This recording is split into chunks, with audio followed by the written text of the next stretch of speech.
Hey there, I'm Melissa. And I'm Nadia.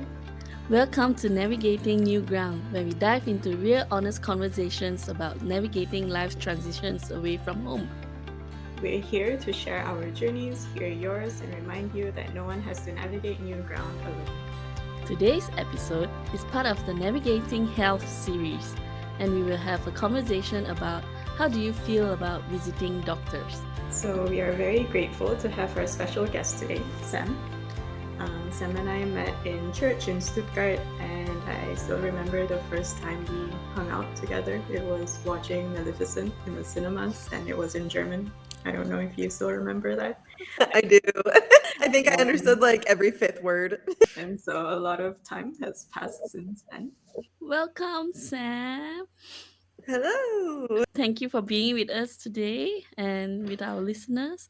Would you like to briefly introduce yourself and where are you from and how do you end up in Germany? Hi, thanks for having me. So I am an American living in Germany. I'm from Michigan, and I moved over here about 7 years ago almost. I can't believe it's been that long. Um, yeah, I ended up over here because partly for a few reasons, but one, so I always kind of wanted to exit the United States at some point for a longer period of time. Whether that was missions or something else, I wasn't sure, but I kind of had it in the back of my brain since I think middle school. And then um, I actually started dating a German at the very end of my college career and saw the opportunity to do both. So I did missions in Germany for a year, and yeah, we moved back here. Then I moved back later to Germany, and I've been here ever since. We've been married now for 6 years almost, and Wow. yeah, that's kind of how I ended up here. Nice. And so I think something in common that we all share is our struggles with our health journeys and also what it's been like visiting doctors in a completely different Mm. country that we're not used to. And so, could you share with us all of these challenges that you've dealt with and how it all began? Oh yeah. We all are familiar with the health game. I think just for me, it's a little bit unclear. I still have some unanswered health issues going on in my life. However, what I do think is different is my perspective on it, and so I think it'll be cool to talk about that. But Mm. yeah, so I've had a wide array of different body symptoms that kind of all started about 6 or 7 years ago. And those were definitely mixed in with anxiety and panic attacks, I would almost call them, although they weren't panic attacks in the classic way that we think of them. So there was definitely a mix there. I was having real, very strange and scary new symptoms. And then on top of that, I was having anxiety about those symptoms. But I've started having issues with, I don't even know where to start. Name a body part. I had cramping in my muscles and tingling, and I had severe fatigue and pain, mostly pain in my arms. And then the biggest spot of pain was my diaphragm area, just severe pain every day. And then, it's kind of developed over the time. As y'all know, health issues can kind of tend to spread. So it's been to things like hearing loss, vision, rashes, and then I started developing heart palpitations. That was the time that was around the COVID area. So that I Mm. had those heart palpitations. And these symptoms are all pretty much still with me today, just managed a little bit better. But yeah, I was definitely experiencing a lot of new symptoms, and on top of that, experiencing new anxiety about those new symptoms. So it was kind of crazy. Yeah. Mm. Uh, What causes these symptoms? Is it work related or yeah, no? that's a good question. I would love to know. If you ask, and we can talk about this too, but if you ask any of my health professionals back then, they would tell me that it's all anxiety and it's Mm. all in my head. Even though what I was seeing as far as what anxiety looks like from others and from the internet and everything like that, nothing matched. Okay. Maybe a few things, but nothing matched. So Mm. in my head, it didn't really make sense. Yeah, and Then I was diagnosed with depression, and that was supposed to be a response for all of my symptoms. Yet, I've been to extensive counseling and medication, and they're still Mhm. there. So, yeah, there's not really an answer for exactly what is going on. But I also have been kind of butting up against some hesitancy from healthcare professionals to want to investigate further. Yeah, Mhm. yeah. And what was your experience like navigating the health systems here, especially with the sure the language difference is definitely a Yeah. challenge, and also the culture is different. I mean, I don't know how it's like the U.S. system like in back home Hmm. where you are. Yeah. Very different. I feel like, ooh, the language is big. The language is big. I would like to say that I had help.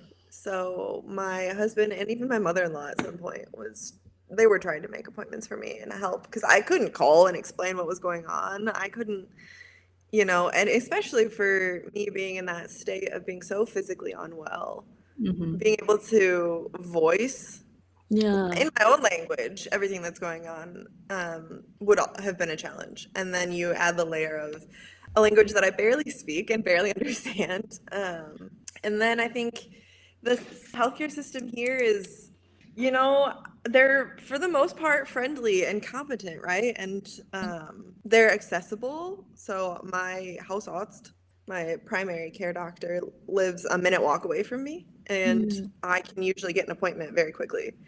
So I will say that is different than the US healthcare system, where it usually takes longer and um, you don't have a doctor in every neighborhood, basically. So I think that's really beautiful, at least. But yeah, it's a little bit overwhelming for sure trying to navigate a healthcare system. I think the biggest thing was the language barrier because there is some kind of structure and it doesn't stray too far from America, so I'm somewhat familiar with it. But knowing that here in Germany, like the primary care physician is really the gatekeeper to every other special test you could ever need, Mhm. is definitely a little bit different than in America too. So having to make sure that your primary care believes you and is on your side is a big one for here in Germany. I will say that much, and that's something that I didn't know Yeah. going in. Yeah, that's definitely a very important thing because everything here you have to go through your main doctor, which is like your house arts, the house doctor, and if they are the one who decide whether you should or need further investigation in any other things, and if they think like, yeah, it's all in your head, you don't need that, you just need to calm down, drink tea, I don't know, uh, Hmm. then The you tea. can't move forward. Yeah, and yeah, yeah. I mean, I'm grateful I have my house arts that is very professional.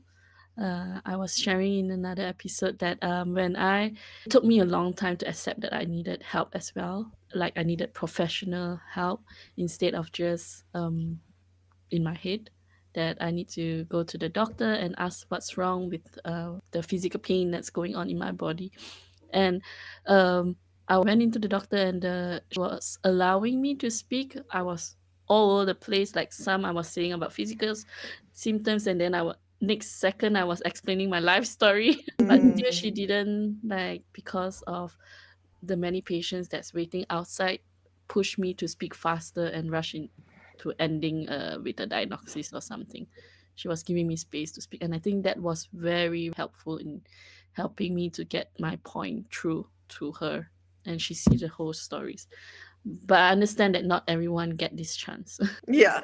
No, I love to hear that though. That's such a healing, not even physically, just a healing experience for you to have someone validate you and listen to you like that. Yeah.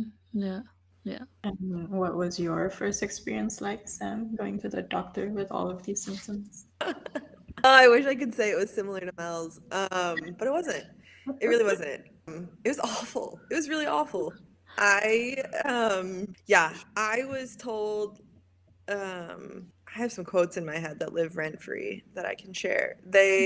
Doctor told me as he briefly looked over from his desk that he didn't believe me, just flat out. He said, I don't believe you. He said, if what you're describing is true, you would be on the floor right now.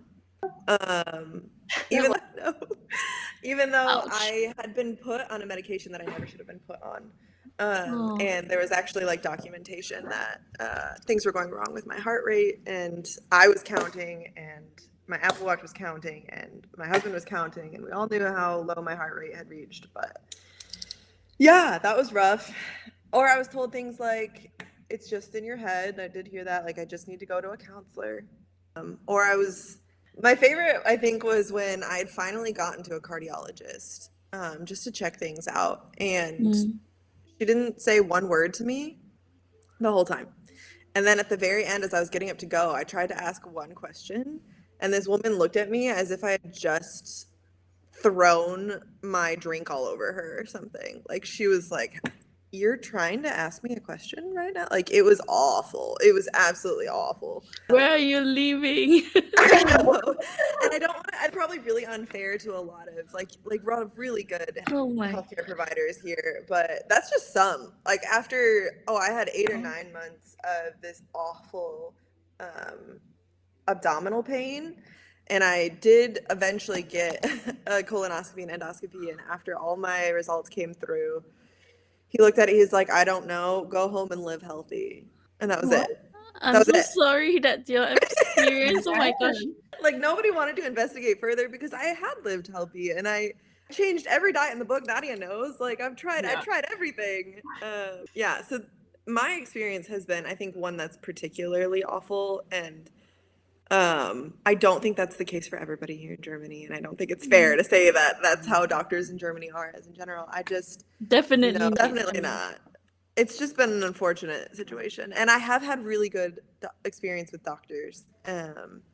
Comes to not complicated, straightforward things. mm. I love my dentist. I just want to say that right now. I have a great dentist. I've had extensive dental surgery since I've been here.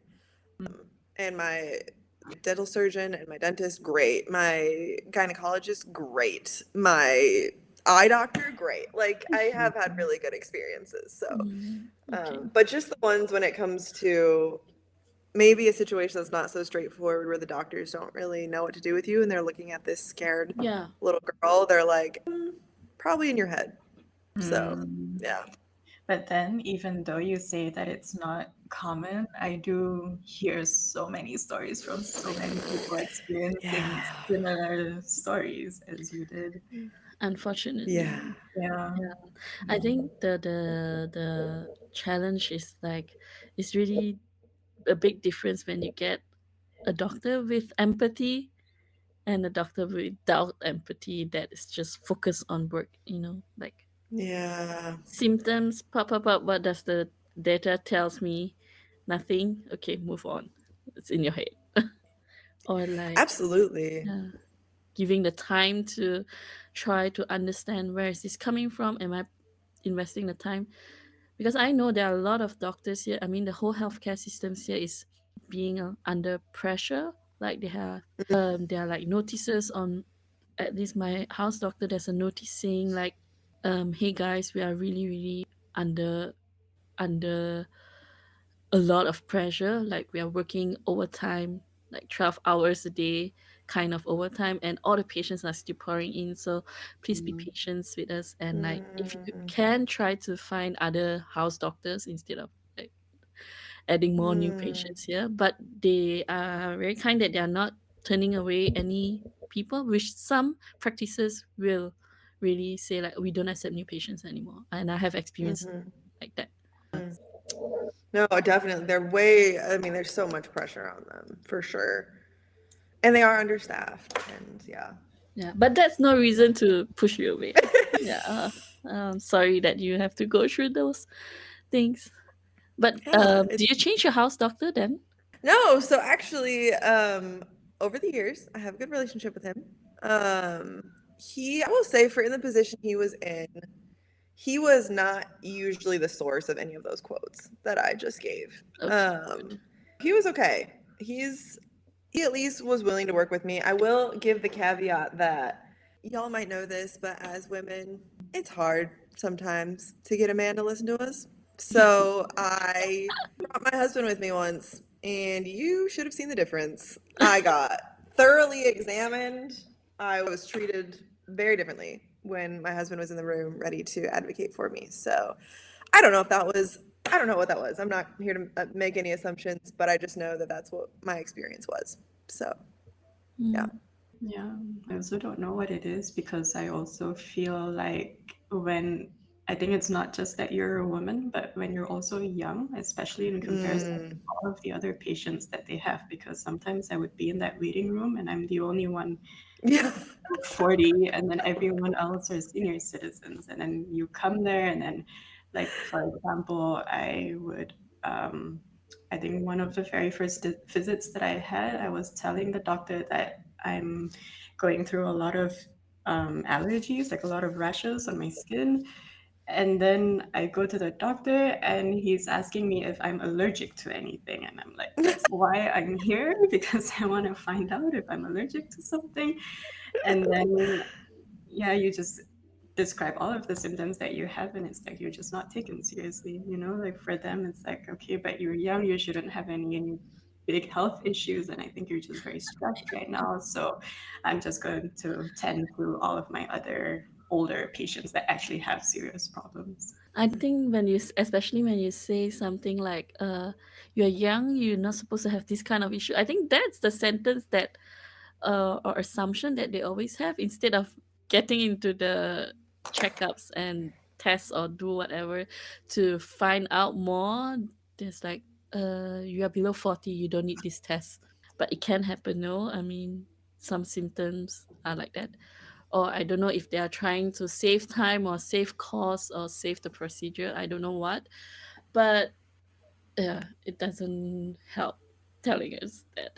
No, and Oh, I think it's also maybe their assumption of your maybe your education level at that point too, of how much they want to share with you. Because I had a bike accident where uh, my knee is all messed up, and I went and got MRIs and came back and showed him the footage, and he's looking through it and can clearly see it. And now I'm more frustrated being in the studies that I'm in right now and knowing how to read an MRI and everything. He didn't tell me anything that was going on. My knee's been swollen for over a year, and it won't go down. And he see. just shrugged and assumed that I probably wouldn't get it, and just yeah. So I think maybe they just assume that some patients don't want to know everything. I don't know.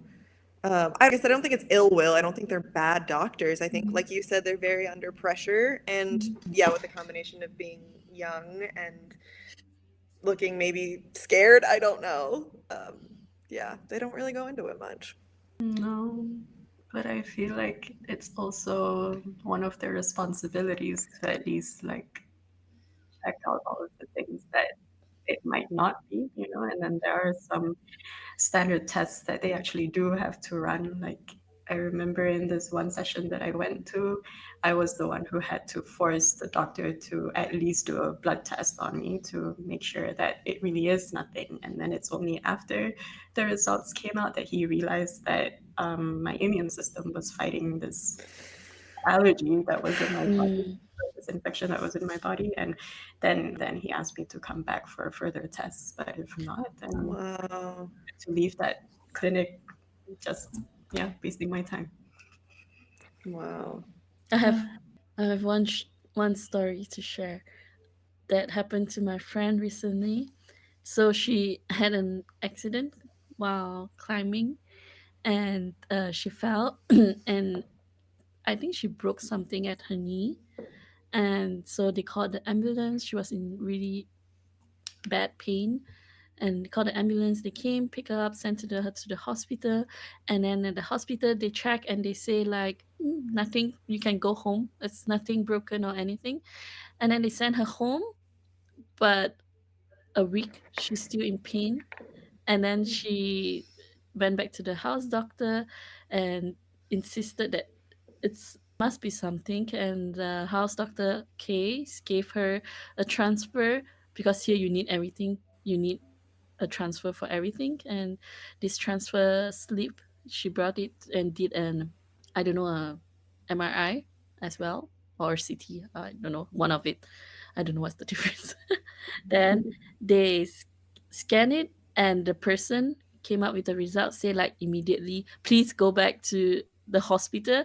Your knee is like damage, like the meniscus is broken, and the I think the tendon is also inflamed, like severely.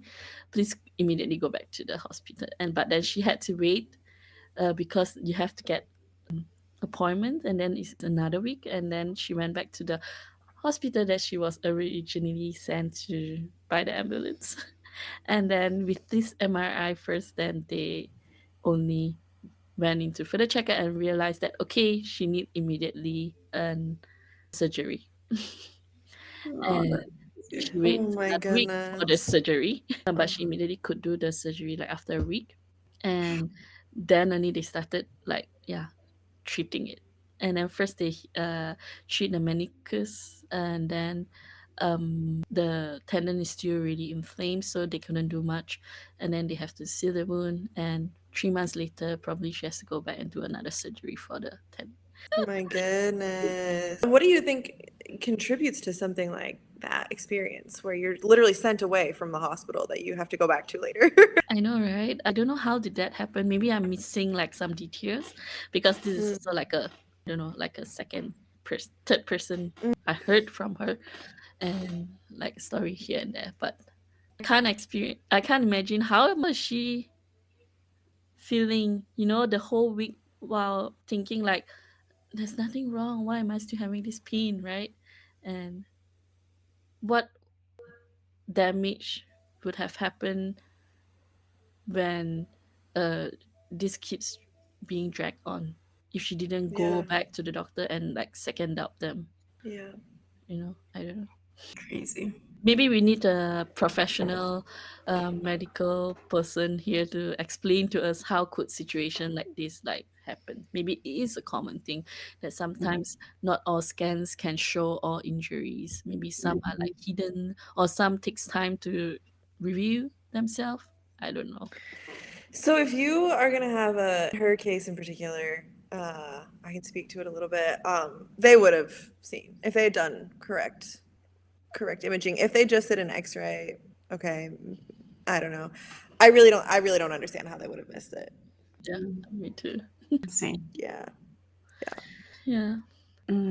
So, how would you say you're doing now in comparison to the very first time that you had to deal with all of these symptoms and try to figure out what's wrong?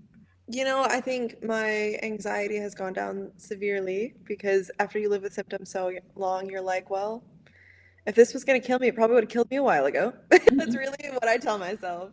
But actually, I think what it more is understanding that I know what's going on in my body Mm-hmm. and I don't let anybody tell me differently. And I think that is something that has taken a long time to understand because, like I said, even symptoms that you experience from anxiety are real. Like they're real symptoms and they're Mm-hmm. really scary, Yeah.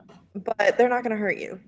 Mm-hmm. So, even though those are mostly gone, like I said, I never really had anxiety in the first place. If I'm being honest, I just had a few symptoms, but especially now knowing even anxiety symptoms are mostly gone when I have, you know, periods of time that are worse physically than others. I'm fully aware that I know how my body should feel and I know how it doesn't feel. And maybe I don't have the right test to back me up right now. And maybe I don't have the diagnosis to back me up right now. But that does not invalidate anything that I'm Mm, going through. Of course. And nobody can take away my experience in my body. And Mm-hmm. I also feel more confident. I'm a little bit older now than I was obviously 6 or 7 years ago Mm-hmm. in communicating that, yeah, I fully understand that maybe one test that we did came back normal. Um, but that doesn't mean that they all are always going to. Yeah. And mm, I'm never going to give up. I'm never going to give up searching for the way to my best health and to feel mm, my best. And yeah, and I really just want to treasure the fact that my body does tell me when things are off and giving space for that and playing out. I've been fortunate enough that my symptoms, I've been able to learn how to live with. Some symptoms don't really give people the option of that. Mhm. But I've just chosen to live with it right now, knowing that I'm not done investigating and still trying my best to restore health fully. And Yeah. what are some of the practical things that you're doing to manage all of your symptoms? I tend to know like what kind of, in particular, what kind of foods or drinks are gonna maybe set me off a little Mm. bit, or my stress levels have a tendency to make my symptoms worse, which I think stress makes everything worse in Right. general. Yeah, But that's true. I am fully aware when it's more flared up due to stress. So when that happens, I try to remind myself that nothing is more important, nothing that I'm stressing about could be more important than how my body is going to react. Mm. And I've been down a really bad road before, and it's nothing is worth getting to the point where I'm not Mhm. functioning anymore. Yeah. Um, so stress management for sure. And then also being persistent about documenting my symptoms and Mm. Mm. being ready to talk about it when I'm with a healthcare professional and being able to identify what I need. And yeah, there's times I think, unfortunately, where I've had to be like, okay, this is something that I can live with for now. I'm just going to take energy, but it's something Mhm. that I don't have physical capacity to be pursuing right now Mhm. answers to. And like I said, I've been fortunate enough to even have that. I mean, I Yeah. have the, social support and Yeah. emotional support to even do that. Yeah. Yeah, Mm. I think it really takes time. I like the point that you say, like being persistent on documenting your diagnosis or even your medical visits, because for me, I think now what I understand, the part that I understand about my health and my diseases or symptoms is really, it's a compilation of all the doctor visits that I've been since 5 6 years ago. And just one diagnosis back then doesn't make sense to what's all happening right now. But when I look all of them together in a whole overview, it actually one thing leads to another. And then this whole package explains, that's the reason why I have all of these symptoms. And one leads to another, or more of like, not say one leads to another, because it's like a cycle thing. It's like a Mm-hmm. bad cycle thing. So it's more of like one ties with the other and causing the other, and it just goes Mm-hmm. like in a really bad cycle and causing different things. And stress definitely plays a huge part. Mhm.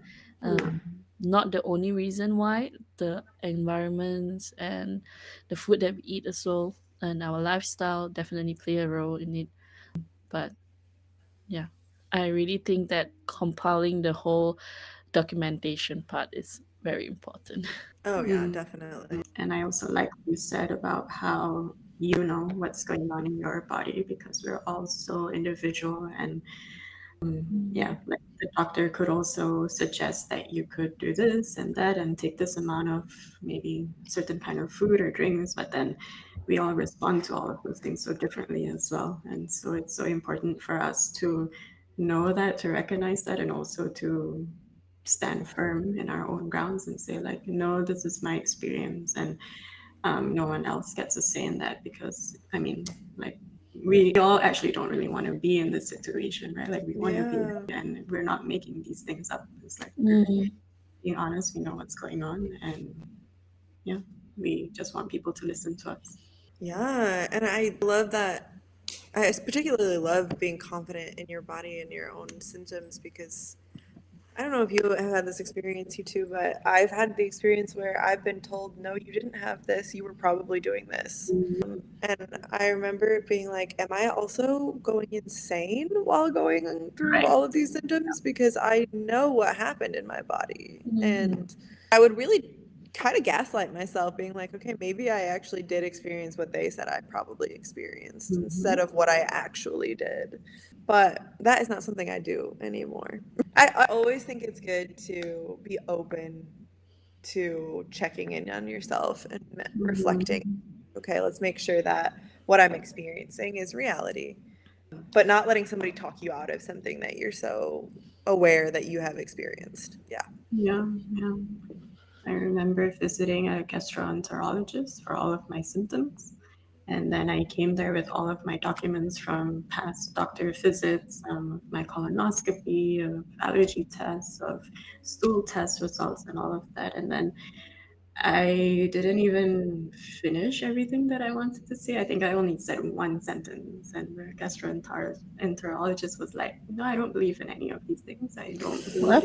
I don't believe in these stool test results that you conducted because it came from a chiropractor, so from like a homeopathic doctor, and because he's a traditional doctor, a mainstream doctor, then he's like, no, I don't believe in all of this nonsense. I mean, I don't know if he said nonsense, but that was what he was implying. That was the gist of it. Yeah, yeah. And so I didn't get to finish telling my story, and he's like, no, we can't do like any treatment for you here. So he just basically asked me to leave. And because I told him that one of my symptoms was acne, then he said there's no possible way that that's related to any gut issues that you might have. So please go and see a different doctor, like a gynecologist or someone else. Yeah. So that was also no recommendation of which gynecologist or Oh anything. man. But yeah, he just basically asked me to get out of his office. But I have to say that experiencing that really made me super disappointed because it just, I Mm, guess I was then where you are now, in a sense where I'm just so tired mentally from visiting doctors and experiencing these kind of yeah. and consultation from them, that I just want to be able to sustain myself like on my own without any expert help. And as long as I'm eating well and I know all of the supplements that I can take, then I can just sort of survive like this. But then, of course, there's still this desire inside of you to um, find something better, like someone that's actually going to help you and help you to full recovery. And so I had like another really bad breakout in the beginning of this year, and that made me super disappointed. And I'm like, okay, no, I have to go find Mm, a doctor again. And then I was looking for a functional doctor. I don't know if you've heard of this before.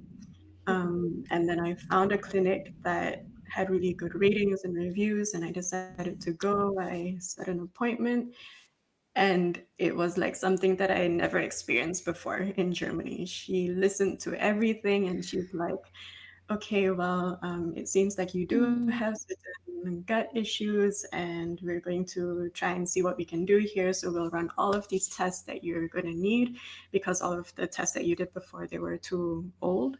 And so she told me to go for a stool test, for an EKG, for there's was going to be an ultrasound to see all of my digestive organs and all of these things. And even the blood test that she wanted me to do, it was just like so much deeper. So it wasn't like the superficial test that you would normally run at a doctor's office. She tested everything, like hormones and micronutrients and all of these things. I remember getting like 6 tubes of blood taken out from me. It was crazy. And she did everything that she had to do. And then when I came back for the second appointment, she looked through all of the results with me. She's like, okay, this is what we did, and this is from this blood test. And with this results, you can see that it's all related to how your gut is not functioning so well. And so we just have to treat your gut first so that all of the other results and values, they will improve as well alongside your gut health. And she was explaining like how there are 3 different stages that I have to go through, and then this is what I need for the first stage, this is what I need for the second stage, and this is what I need for the third stage. And it's all about like making sure that I stick to the routine, and then come back to her in like a couple of months to make sure that everything's going well. And yeah, so it was nice to finally experience something different. wow. And how has it been since then? I'm still starting the second stage right now. She gave me this juice that I had to drink initially so that my gut flora will increase in my Mm, digestive health. And then now I'm taking a lot of L-glutamine supplements, and it has a lot of fiber inside. And in a few weeks, I have to add on some other supplements for the third stage. And so far, I haven't been able to see so many differences. Like, yes, certain symptoms have improved, and I think, yeah, because it takes a whole 6 months So I'm still like very much in the beginning of it, and I think it really needs time to actually see results.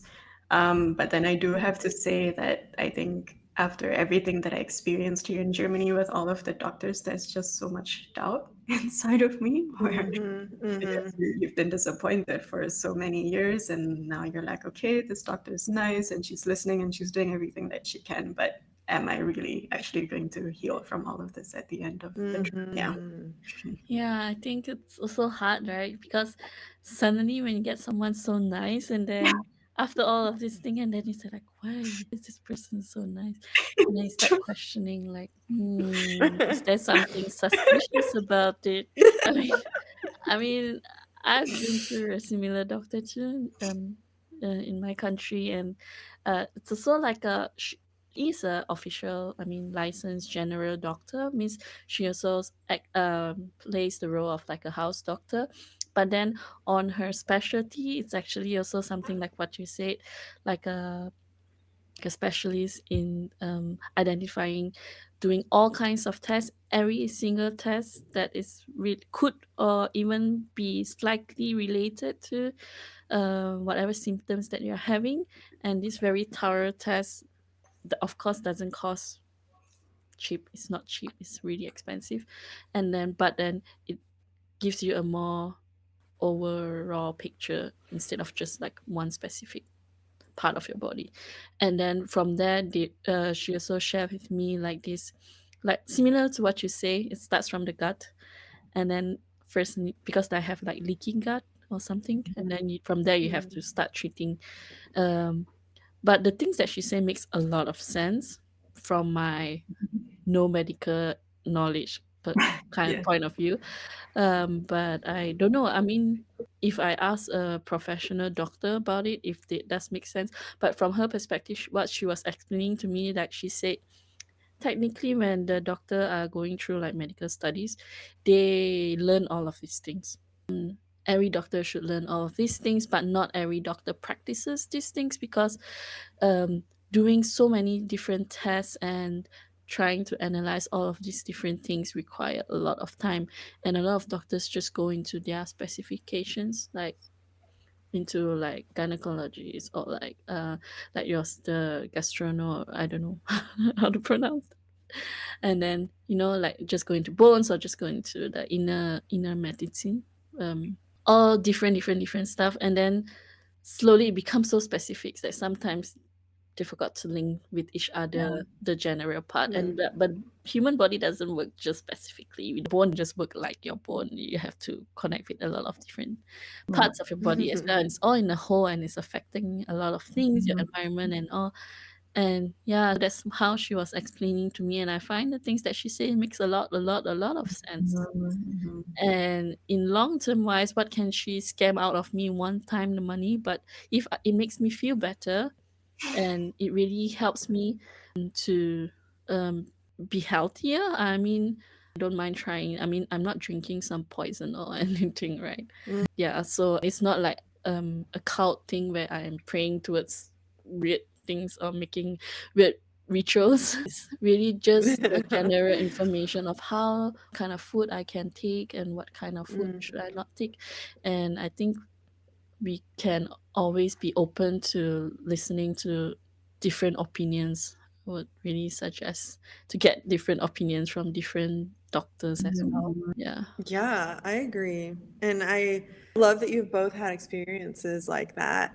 And yet I'm sad that we are forced to find these doctors in different corners that are Yeah. willing to do maybe sometimes weird tests, but also at least they're doing something. And so we kind of have to be like, okay, I mean, they're doing something and somebody wants to work with me. Like you said, maybe they enjoy that we're open and willing to try everything because it does often come with a large price tag, but what are we left to do at this point? And I think being somebody that is going to be seeing patients in my life, not as a primary care physician, but as a physical therapist, but seeing patients, if someone is complaining of pain, and if someone comes to me and I'm checking them out, I'm like, there's nothing wrong here, but you're still complaining of pain. my first instinct is going to be like, yep, there's something deeper going on. And we're going to investigate and we're going to figure it out. And I have noticed that I think others in my generation are, as they're entering the healthcare field, are doing something similar. And so I do have hope that there will be space for those that are question marks. Hopefully, I understand, like we said, the system is so overrun that you don't really have space for question marks. You have to be like, I have to spend my time on people that I can help and that really acutely need this help. But until we make space for people that have very confusing and widespread symptoms, they're just going to get shuffled around until we land in the hands of doctors that want to give us care. And that comes in all different types of shapes and forms. Yeah, and I know that then some people do exploit that, unfortunately, like you said, scamming people and making people spend a ton of money. And yeah, it's just it's like a battleground kind of that we just have to navigate new ground, right? Like figuring out what Yeah, we're doing sure. with our health here. At least we are navigating it together. Exactly. And we have each other, and that is so important. Yeah, true. I think we deviate a lot from our original questions, but I think these questions is all necessary questions. I mean, that's how it should be, right? If we see where the conversation leads to and focusing on the next point, it also help us to navigate where we Yeah. want to go or how we can do things. Yeah, yeah. And what do you love to see in the change in this healthcare system? I think first and foremost, especially in a country like Germany, where you are receiving so many refugees and you have so many people from Mm, not Germany seeking help and healthcare, there needs to be more resources for language. I'm thinking like give have pamphlets in the waiting room of like symptoms and their translation, so words that you can use to a doctor or point to or something like that. I know that that's a lot to ask for some doctors offices, but just the accessibility there with the language in the healthcare system would be awesome if there was ways to make people feel like they could truly advocate for themselves even though they don't speak the language. I'd love to see that embracing of other languages a little bit more. I speak English, which is the universal language, and I struggled with that. And then thinking about somebody that desperately needs help and speaking some language that nobody in Germany speaks. Yeah, I would love to see that change. And then I think the other thing, what we kind of already touched on, was a little bit more of a patient centered care model where we are able to see our patients and have time with them. I mm, know that society and the system screams against that. And I know in some way that's not really possible because there's just so many of us and so few of them, mm, especially when healthcare is accessible to everybody, which is great. And I think it should be that way. But it does come with its burdens on the system. So I would love to see whether that's shuffling off some patients onto a different kind of healthcare provider or giving more options that not everybody's trying to funnel into their house odds at once would be awesome. Or maybe having like physician's assistants, PAs, something in the next step so we can be spending more time with our patients or mm, at least, yeah, not trying to get through hundreds of patients a day. And like I said, that's not always to the fault of a doctor. I'm not trying to fault anybody there. But I do think that as a future healthcare provider myself, I know I'll have a schedule. I know I'll have a set number of patients I need to get through that day. And that's hopefully never going to change the fact that I can create space for mm. someone to really share their healthcare journey. Um, yeah, so empathy and patient centered would be awesome. It really interests me to invite one of the healthcare system people to onto Yes. this podcast to question them from their perspective about this topic. Yeah. Yeah, I have a few friends here who are nurses, and I have another friend who's a doctor as well in Germany, and I really am interested to listen Mm, to her side of the story, yeah. and like how does it goes, because yeah, like we as patients, we can only tell outside of the stories and how we feel, but I'm sure they are going through, like you said, like huge burden as well on their shoulders, and they're probably already trying their very best.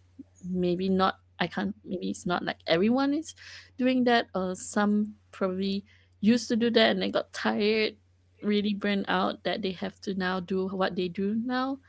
But yeah, I don't know. It's just hard for me to believe that people would choose to be in this field without the desire to help people. You know, Mhm. I mean, like, Mm, why would someone go through all the studies, this crazy amount of study, and to become a doctor if they are not interested in helping people or healing people? Doesn't make sense. It doesn't add up. I mean, even if it's like to earn money, is the amount of money worth the amount of stress? I mean, it just doesn't add up. I still believe that every doctor or everyone in the medical field has the intention and desire to help and make people better or healthier. Yeah. I mean, that's the hope. And I think that just like we've been burned by really bad doctors, they've been burned by really bad patients. And mm, will take Yeah. advantage of them, or yeah. patients be absolutely nasty to them. And I think, yeah, Mm, like you said, eventually it leads to maybe bitterness or burnout or tiredness, or I don't know. I think it's definitely a two-sided thing between patients and doctors. yeah. And yeah. But then for you, being a future healthcare provider, would you say that that's sort of the heart of your motivation of why you chose this career path to help people? Oh, yeah. I always wanted to go into the health field somehow. And what's really exciting about physical therapy in America, exciting and not exciting, is that they did make it a doctorate degree. And we are going to be receiving patients directly to us. So we don't need a referral anymore to physical therapy. So that means we have to be really thorough in our screens, because you could have somebody with a very serious pathology coming in being like, hey, my shoulder really hurts. And you're like, maybe this isn't musculoskeletal. Maybe this is a more sinister underlying pathology. And I'd love for you to go to a doctor. But we need to catch that. Mm, Mm, So we are being taught to screen, listen to your patients, figure mm, out what's going on. You need so much context, um, and that excites me, because when I chose the field of physical therapy, it was because I wanted more time with patients. I didn't choose to be a PA because wanted more time with patients. But I mhm, still love the idea of being more than just a here, move this arm 6 times mm, and you'll feel better. yeah. mm, It does excite me in the idea that I can help people in a deeper way. And we're also responsible for referrals to, psychological help or imaging if they need it. And it just feels like another safe space for patients to come and be taken seriously. And I love that. So I do feel really excited about that. I do think the underside of that is we're also going to be overworked and underpaid. It's going to be the same thing Mhm, as the other doctors. And we're going to have our set of patients in the day, and we're going to have to try and get through it. yeah. So it totally depends on the setting. Obviously, some settings you're going to see maybe more serious cases. Some settings you're going to see somebody mm, with a sprained ankle. So Mm, it all mm, depends. But yes, I'm nervous. I am nervous to become burned by patients for mm, sure. And I see that. But I think the heart behind it is always I can make a difference in someone's life. And normally it comes from there's something that went on in my life mm, where a healthcare physician made a difference in my life. And that's mm, very similar stories to pretty much everybody that goes into the medical field in general. And so that gives me hope that we have this conviction deep inside of us of like, we've been helped before. We want to be that person that helps others. Not the case for everybody, but that's pretty common that happens. Yeah. I'm mm. really glad that in the medical field there's gonna be one extra person who cares. Yeah. But I'm really sad that you're leaving Germany. And I that know. We you, talked about coming back and, opening our own practice and whatnot. So we'll see what the future holds.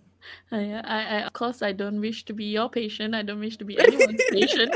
But still, it's like it's a comfort to know that there's gonna be one extra person in the field who has the capability or no, still have the capacity to care, and I think that really makes a whole difference. I'm still super grateful about my house. Maybe I should write her a letter just to thank her. I mean, Yeah. we never do that. I mean, I've never done that. Maybe I should. I mean, I've seen a lot of people writing cards and all to doctors who help deliver a baby. But actually, honestly, house doctor, I've never really seen any cards. So I should. I think I should, because I keep talking about her throughout the episodes, but I've never really said anything to her. That's a nice idea. That is a really good idea. Yeah. Yeah.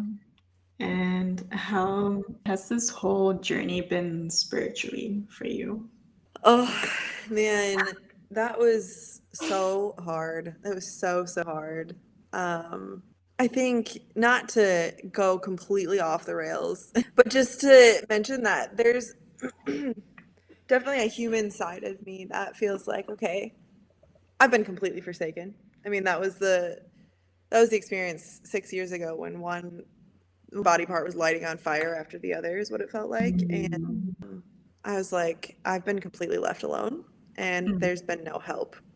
And in the darkest times, you really don't see the help. There's no light, you know? It doesn't mean you're not being helped, Yeah. but you don't see it. And so that was a healing time that I had to have with God after I kind of came out of the worst of it. And it was a little bit like the elephant in the room with him, being like, hi, we're still good, but remember that awful thing that happened that I felt like you didn't help me at all with? And I think to this day, I need to get comfortable with there's always going to be question marks. Sure. And still, like, I'm still, we're still experiencing these symptoms. It's still question marks. Yeah. But there's a level of letting go that is so healthy for faith, of understanding even in my own body, I can let it go to God, even if I don't have answers. That doesn't mean I'm not going to continue to fight for myself and advocate for myself within the healthcare system, but I'm not going to hold it against my God that has done so many things for me, and who is clearly wiser. But it's not to say that that's easy. That's so incredibly hard. Yeah. Yeah. So spiritually, I would say it was incredibly dark. And now I don't think I've like burst through the surface of the water and I'm finally breathing and everything thriving and there's dolphins and you know what I mean? Like it's very much okay, I'm on the shore now, I'm no longer drowning, but like I can still look at the ocean and remember how painful that was and have questions as to why there was no lifeboat that I saw. And I think what he's definitely been showing me is there is in fact a lifeboat. It was just pulling me in the dark, you know? So yeah, that's my very surface level spiritual journey there. Just a quick little look into that. But at the end of the day, there's so much goodness to Jesus that it's hard not to trust him. Yeah. Yeah. Any experiences from your side, Melissa? You mean spiritually? Yeah, I think like I think similar to documenting physically documenting my whole medical process, or like the visits and the diagnosis from the doctors, all their letters and brief and symptoms and blood tests or whatnot, which I probably couldn't really understand this data. For me, I think journaling and really reflecting on how I've been through this journey and how God has always been there, it's really only be revealed when I do these kind of reflections. Like I take the time to sit down and reflect upon where I've been, what has happened, and also in what level of my relationship was I at those phases with God. And looking back at it, and always by reading back through my journals from time to time, it helps me see really that God has been there even when I feel like He hasn't, or even when I feel the most alone and helpless situation. He has been there and He has been pulling me through. And now, where am I right now? I mean, now that you have been through this with me, I mean, why we started this podcast. We were so not in a very um, good state, or at least at a burnout state. And 1 year after, almost 1 year now, we are in July, and we started all of this in September. I can say that I'm in such a better place right now. I'm so happy where am I right now, and I feel so grateful about it. But if I do not take the time to reflect, and I do not have this kind of conversation with you girls, um, then um, I wouldn't see God's hand in it. Would be I wouldn't be so grateful, and I would probably think that, yeah, it's my ability or my way of changing things, making things happen. But really sitting down here talking with y'all how it was, how it have been, and writing down in my journal and looking back the words that I used to write before, it makes a huge difference in seeing how God plays a role in every part of it. Yeah, and that really helps me to be more grateful and appreciative, and even have more motivation to hold on tightly to God. And now that I'm healthier myself, it gives me the desire to really want to open my eyes and really see if there are people around me who are struggling, who are still struggling, that like I was before. And yeah, I really want to encourage them too, because I think I had the privilege of having my friends, good friends around me, and my family to support me. But I think not everyone is being hurt when they're crying alone or something. Yeah, I'm trying to open my eyes more often and checking in on my friends, on my family more often. Yeah. I think that's what God put in my heart right now. And that's also one of the reasons why we started this podcast, right? Mm, yeah, nice. What about I you? love that. I can definitely relate to everything that you both have said. And I think for me, it was more of a process of inviting God into this journey because when I first started, I was in a different spiritual phase of my life. And for me, it just felt like, okay, I'm going through all of these symptoms, and that means I have to figure out how to handle it alone.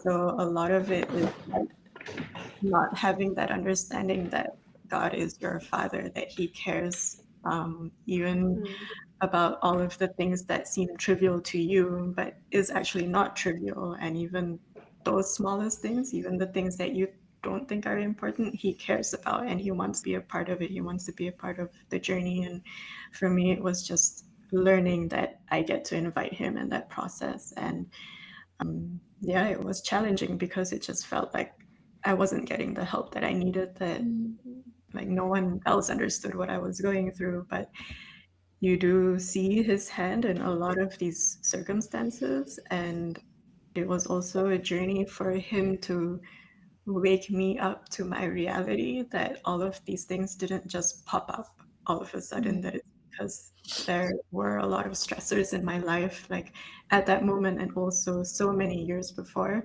that led up to all of these symptoms and these sicknesses from happening. And for me to understand that all of that had an impact, and that I get to acknowledge that a lot of things from my past were stressful and were causes of all of the things that I'm going through now. And just for me to be able to see that, to let that sink in, and also to forgive the ones that I actually need to forgive in the process, and also trust him where I am right now, because I know that I'm not at the end of it. I haven't really seen full recovery and full healing in my life, but just to know that even if he decides to heal me or not, that I get to walk this journey with him by my side. And I think right now it's also a journey of letting go of my unbelief, and this unbelief that has been created because of so many disappointments in the past few years, of like telling God, like, I know that miracles still happen and I know that you have the ability to heal me, but because of all of the disappointment, it's built up so much unbelief in my life that, it could be something that's blocking me in this relationship with God. And I just want to be able to surrender that as well, and just, trust him by whatever the outcome is, that God knows what's better for my life. Yeah. And also just to see all of the positive sides of this story where we are able to come together and be in this podcast right now and share our stories, and that it will hopefully, bless other people's lives as well. Oh my goodness. I feel like I need to replay everything you just said on repeat, like every day. That was so well said. I fully agree with all of everything you guys said. So good. Wise ladies here, my God. You included. I mean, yeah. I mean, the verse it says like, I think that's why we have been struggling alone, and now we come together, and it just echoes so much of the things that you both said. Helps me feel or heal a part of me that was hurt. I think, and I feel like if we can just, yeah, share with more people that they can also feel this healing process together. Whatever that has happened is still happening. I mean, as long as we are not going through it alone, it helps a little. Yeah. Totally. It reminds me of that verse that Jesus says, like, yeah, in this world you're going to have trouble, but take heart, I've overcome the world. Yeah. It makes me really think of that. So if someone new to It's okay. Germany so asked You sorry. can go Can I- open can I it because answer it real quick? you know what before seeing a happened. My doctor, husband has been what would standing you outside tell the them? door for so long. Yeah. Because he It's like, forgot his house key. I mean, So it's I kind have of to go two open for pieces him. wrapped up Good in that your one. doorbell ring. Maybe my It's husband ring her doorbell. being okay to That's so be funny. I uncomfortable think and it would also awkward be funny to not as you cut this advocate for part yourself. out. And I think those are two pieces there. One is the being okay with being uncomfortable and awkward and stuttering over your words. And then the other is advocate for yourself. So I think being prepared, No worries, to, because it's doing your he research has been before, texting being me. able to He say a said few like he things went out that you to feel, but then also to in buy that things, but he moment, forgot standing his your house ground key. But it's okay, when they're you trying to still get you have out the time. door And then another and text he came. He's haven't like, I'm helped you at standing all. downstairs. Just being And he's like, I uncomfortable, can't holding stop that it right now pause because and just holding now that was weirdness due to the and technical advocating for error. I really yourself, I stopped think would be once. my I feel so biggest bad to stop it piece right of now, and you information guys are going through your wherever emotions you and all. go, whatever Can't kind do of this health right now. problem I'll you're just let him seeking wait. He can help wait. The for. weather outside You is nice. have a voice. We're just over here and yapping, you and know this what's poor going guy on in your can't get body. into his So bathroom. it's And then okay. I think It's okay to the be awkward. It's the okay to neighbor not opened know the door how somehow, to say and he managed to things get up here. or Now he's in to front of the start door, and over he again said, "I'm when you standing feel in like the front of the desk. appointment is I going still can't wrong do and this. It's I feel this." And then I take heard space for ding your dong. body. That's That's what not I would mine, say. right? Got saved by the bell. Yeah. Yeah, that's Oh, the reason why Oh, God sent the literally. lady I would also early. add See, on my has to this been point. I would praying. like to add That's like amazing. just like how this Okay, world okay. have Should like good we wrap student, up bad then? student. I'm not Okay, saying there are bad not yet. doctors, but there are the last definitely some question.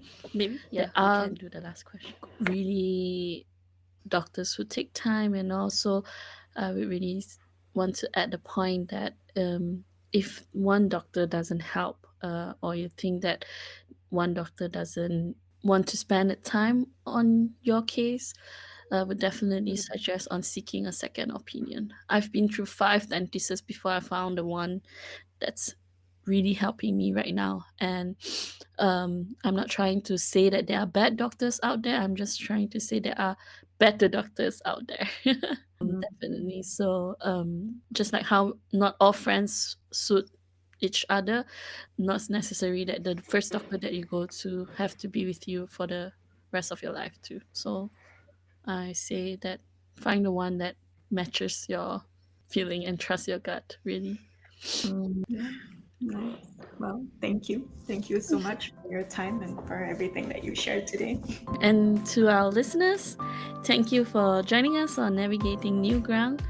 We hope today's conversation gave you some insight, support, and also a reminder that you are never alone on this journey. If you enjoyed the episode, don't forget to subscribe, leave us a comment, and share it with someone who might need it. You can find us and follow us on Spotify, Instagram, YouTube, and Apple Podcasts. See you next time. Take care. Bye.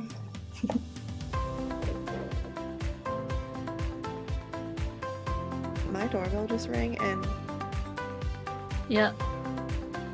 It's okay. I'm so sorry. You can go Can I- open can I it because answer it real quick? you know what happened? My husband has been standing outside the door for so long. Okay, Because he one second. forgot his house key. We're just over here yapping, and this poor guy can't get into his bathroom. He said, I'm standing in front of the desk. I still can't do this. It's open. I feel it. I feel it. And then I heard ding dong. I was like, that's not mine, right? Got saved by the Oh, bell. yeah.